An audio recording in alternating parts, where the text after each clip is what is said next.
will do for you. And what my point is that when I saw that show last night, I was quite moved by it because going through so much of his life together at that same time, and Bob Hope and the rest of them. You know, a lot of you people you come down here at the club, you don't even know who Les Paul is. And that is no surprise to me. What is a surprise to me was the year that Bing Crosby, after all those years of not performing on the stage, his last wish was to go out with his family and perform. And he came out, and in less than a year, he had a heart attack and died over in Spain playing golf. But what was so interesting about it is that he was going to the Universal lot, and he had a parking space that said Bing Crosby there.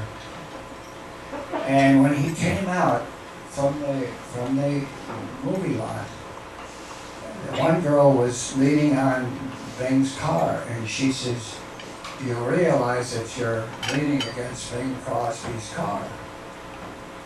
"Oh, Bing's car." That's how she said, "You're leaning on Bing's car." She says, "Bing who?" She says, "Bing Crosby." And she says, "Who's that?" And that's when Bing called me on the phone and asked me to come out to San Francisco, and we drove around the mountains.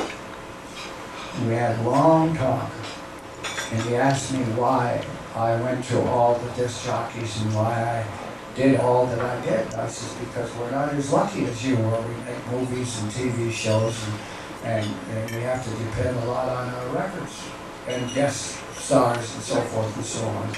And he says, well, you know, I've got to do the same thing. And so he took his family and he went on the road, and he went to all the disc jockeys, which he had never done in his career, and he didn't have to do it. And he did it because the one girl leaned against his car and says, "Bing who?" Isn't that amazing?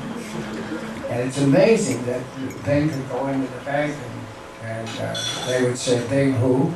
Yeah. And it's a small world, isn't it? Huh? Till you get out there. Yeah. And you get Bangkok or something like that. They'll say, "Lou who?"